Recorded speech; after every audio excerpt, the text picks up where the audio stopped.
사실 그 소년 계잡종은 이날 사형객이 전수한 구결에 따라 내공을 연마했다.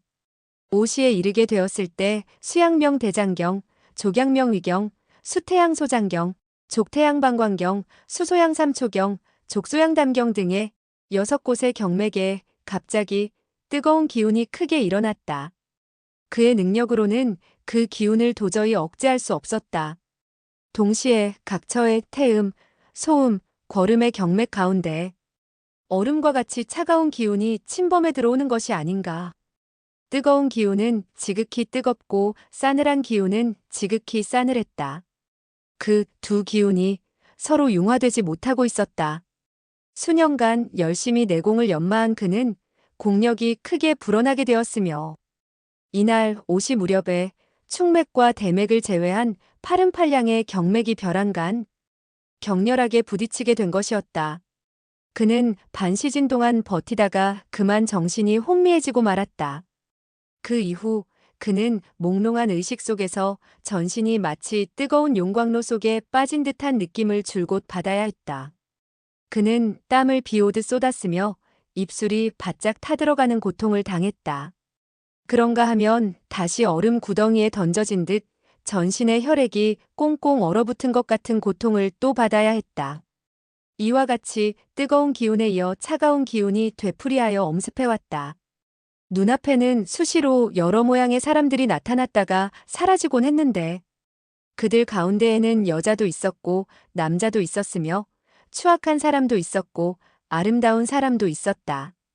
그 사람들은 끊임없이 그에게 말을 걸고 있었으나 한마디도 그의 귀에 들어오지 않았다. 그는 큰 소리로 울고 싶은 마음밖에 없었다. 그런데도 전혀 입 밖으로 소리를 낼 수 없으니 어찌하랴.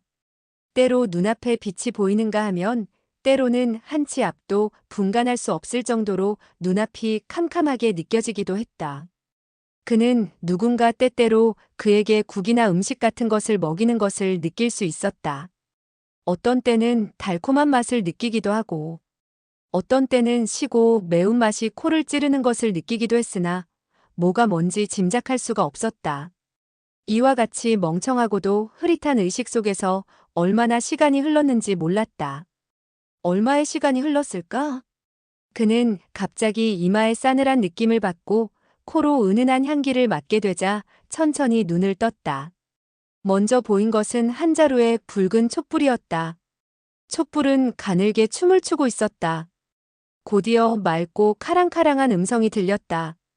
천오라버니, 이제야 정신을 차렸군요. 그 음성은 매우 나직했으나 깊은 정으로 가득 차 있는 것 같았다. 소녀는 눈을 들어 음성이 들려온 곳을 바라보았다. 소년에게 말을 건 상대는 17, 8살 정도 되어 보이는 소녀인데 몸에 엷은 녹색의 옷을 걸치고 있었다.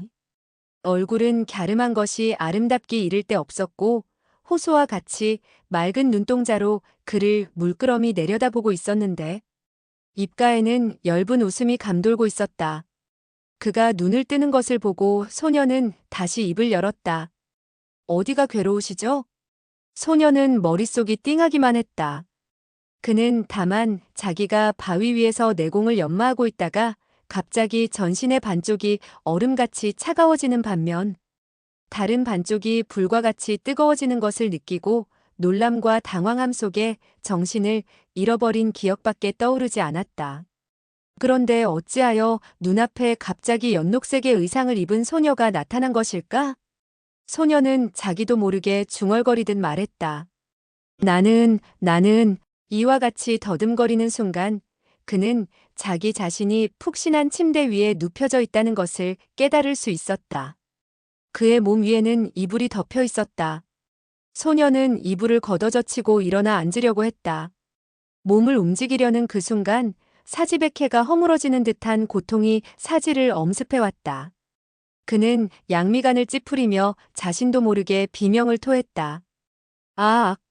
소녀는 위로하듯 말했다. 막 정신을 차리게 되었으니까 움직이면 안 돼요. 정말 오라버니가 죽지 않았으니 천지신명에게 감사를 드려야 될 거예요.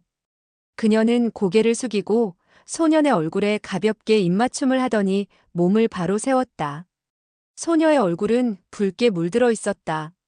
소녀는 소녀가 부끄러워하는 이유를 짐작하지 못했다. 다만 그녀가 더 말할 수 없이 아름답다고 느꼈을 뿐이다. 소녀는 빙그레 웃으면서 더듬거리며 말했다. 나는 지금 어디에 있는 것이오? 소녀는 방긋 웃으며 막 입을 열려고 했다. 그런데 갑자기 문 밖에서 발걸음 소리가 들려왔다. 그녀는 곧 왼손 식지를 입술 앞으로 갖다 세우고 조용히 하라는 신용을 하고 나직이 말했다. 쉿! 누가 오고 있어요. 저는 이만 가봐야겠어요. 그녀는 몸을 흔들더니 창문으로 달려나갔다. 소녀는 눈앞이 번쩍하게 되었을 때 그녀가 사라진 것을 느꼈다.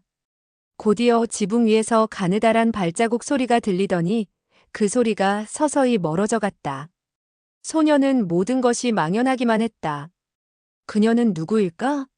그녀는 또다시 나를 만나보러 올까? 그가 이와 같은 생각을 하고 있을 때 문 앞에서 기침 소리가 두어 번 들리더니 문이 열렸다. 이어 두 사람의 얼굴이 눈앞에 나타났다.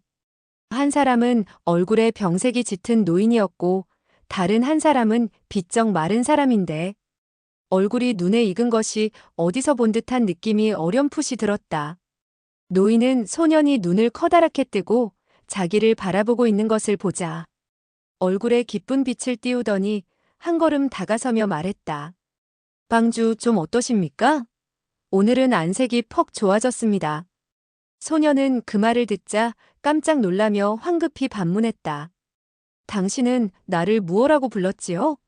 나는 지금 어디에 있는 것인가요? 노인의 얼굴에 한 가닥 우수의 빛이 떠올랐다가 사라졌다. 그러나 그는 곧 얼굴 가득히 기쁜 빛을 띄우고서 말했다. 방주님께서는 이랫동안 앓고 계셨습니다. 이제서야 정신을 차리게 되셨으니 정말 기쁘기 한량 없습니다. 그는 잠시 여유를 두었다가 다시 말했다. 방주님께서는 푹 주무시고 정신을 차리도록 하십시오. 내일 소카가 다시 문안드리러 오겠습니다. 그는 손가락을 뻗쳐 소년의 두 손 완맥 위에 얹어놓고 잠시 동안 맥을 짚어보더니 고개를 끄덕이며 만족한 웃음을 지었다. 방주님의 맥박은 매우 안정되고 규칙적인 것을 보니 이제 위험한 고비는 넘긴 것 같습니다. 정말 착한 사람은 하늘이 돌본다는 말이 옳으며 우리 방 전체의 복이 아닐 수 없습니다. 소녀는 그만 아연해졌다. 나는 계잡종이라고 불리우는 사람이며 방주가 아니외다. 노인과 비쩍 마른 사내는 그 말을 듣자 그만 어리둥절해졌다. 두 사람은 서로 얼굴을 바라보더니 동시에 소년에게로 얼굴을 돌리고 걱정스러운 음성으로 말했다.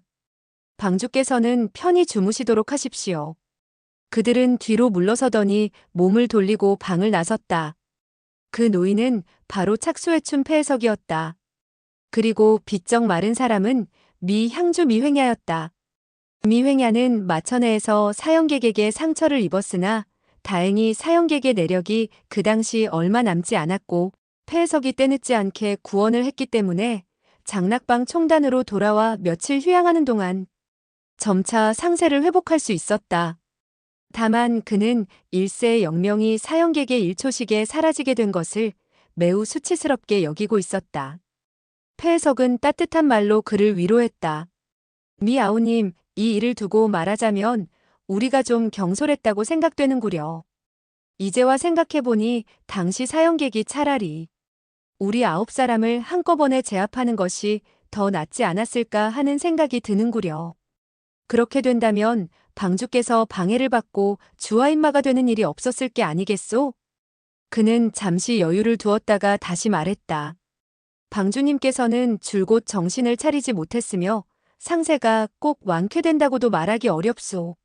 설사 몸이 낫는다 하더라도 음양이 서로 공격하는 신기한 내공을 다시는 연마하기는 어려울 것이오. 이어 그는 한숨을 내쉬며 다시 말을 이었다. 만약 그에게 어떤 병고가 생기게 된다면 우리 9사람 가운데 그대의 죄명이 가장 가볍소. 그대는 마천회로 오르기는 했지만 방주님을 만나 뵙기 전에 먼저 실수를 하여 방주에게 방해되는 일을 하지 않았으니까 말이오. 미획야는 침중한 어조로 말했다. 그게 무슨 차이가 있습니까? 방주에게 어떤 병고가 생긴다면 모든 사람들 머리 위로 화가 떨어지는 셈이니 그때 누구의 죄가 크고 적고를 따질 수가 있겠습니까? 그들은 이와 같은 말을 주고받았는데 여드렛 날 밤 방주실로 문병을 가본 결과 방주가 이미 눈을 떴을 뿐 아니라 말까지 할 수 있는 것을 보게 되었다. 두 사람은 여간 기뻐하지 않았다. 그러나 폐해석은 혹시나 해서 그의 맥박을 짚어보았는데 매우 힘찬 것을 느끼고 기뻐 어쩔 줄 모르는 순간 갑자기 그가 느닷없이 아리송한 말을 던지고 방주가 아니라 계잡종이라고 하는 바람에 기분을 잡치고 말았다. 두 사람은 그만 아연실색하게 되었고 더 말하지 못하고 물러나고 만 것이었다. 밖으로 나오자 미획야는 나직이 물었다. 어떻게 된 일이지요? 폐해석은 잠시 생각을 굴리는 듯 하더니 말했다. 방주는 지금 정신을 아직 명백하게 차리지 못한 것 같소. 하나 혼미 상태에 빠져 있는 것보다는 훨씬 나은 일이오. 이 우영이 온갖 정성을 다해 방주님을 치료하겠소. 며칠간 정성스레 치료를 하게 된다면 반드시 회복될 것이오.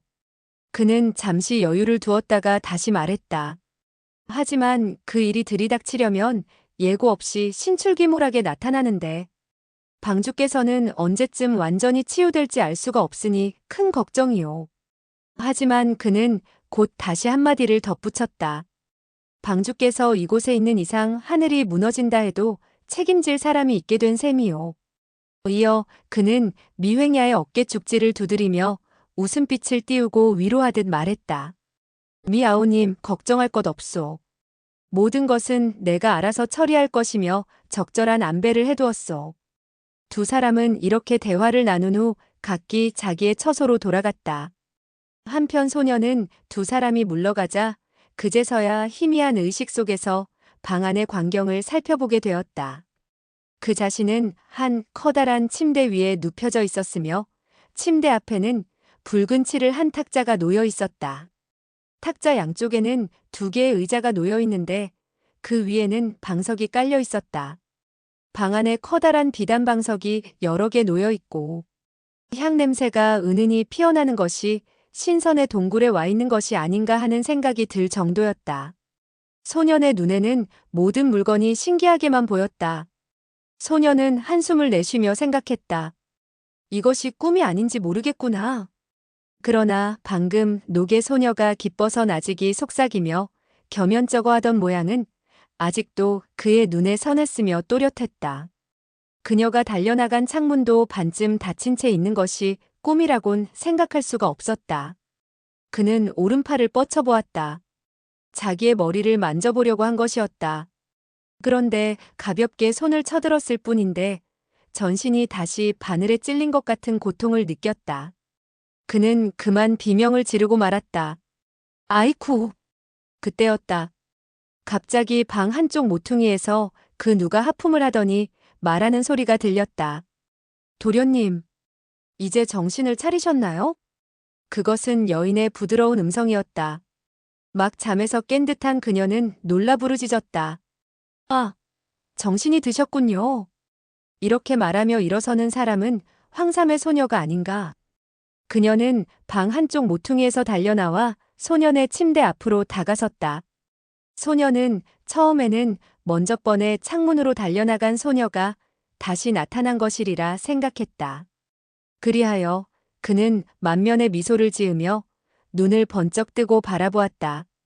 소녀는 몸에 황색의 짧은 치마 저고리를 입고 있었다. 창문으로 나간 소녀와는 복장이 다를 뿐만 아니라 모습도 전혀 달랐다.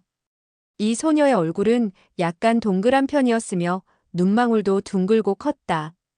그 녹색 옷의 소녀같이 아름답지는 않았지만 단정하고 곱상한 면은 더욱 뛰어난 데가 있었다. 소녀는 이 세상에 태어난 후 처음으로 나이가 비슷한 두 소녀와 이야기를 나누게 된 터이라. 두 소녀의 미세한 차이는 물론 분간할 수가 없었다. 이때 소녀는 놀람과 기쁨에 찬 어조로 질문을 던졌다. 도련님, 이제야 정신이 드신 모양이군요. 그렇소. 그런데 지금 내가 꿈을 꾸고 있는 것은 아니오? 소녀는 깔깔대며 웃었다. 호호호, 꿈을 꾸고 있는지도 모르지요. 그녀는 웃음을 거두고 엄숙한 표정으로 질문을 던졌다. 도련님, 무슨 분부가 있으세요? 소녀는 의아한 표정을 지으며 반문했다. 당신은 나를 지금 무엇라고 불렀소? 도련님이라고. 소녀는 미간에 약간 노기를 띄우고 말했다. 이미 말했지만 저는 비천한 몸이에요. 당신을 도련님이라 부르지 않고 뭐라고 불러야 되겠어요? 소녀는 중얼거리듯 말했다. 한 사람은 무슨 방주라 부르고 또 한 사람은 도련님이라 부르니 도대체 나는 누구지? 도대체 어떻게 해서 나는 이곳에 오게 된 것이오? 소녀는 약간 안색을 누그러뜨리고 말했다. 도련님, 몸이 아직도 회복되지 않았으니까 이야기는 나중에 하시고 연화탕이나 잡수시는 것이 어때요? 소녀는 두 눈을 휘둥그레 뜨고 말했다. 연화탕이라고? 그는 연화탕이 무슨 음식인지 잘 몰랐다. 다만 배가 무척 고파 먹을 것이 있었으면 좋겠다는 생각에 고개를 끄덕여 보였다.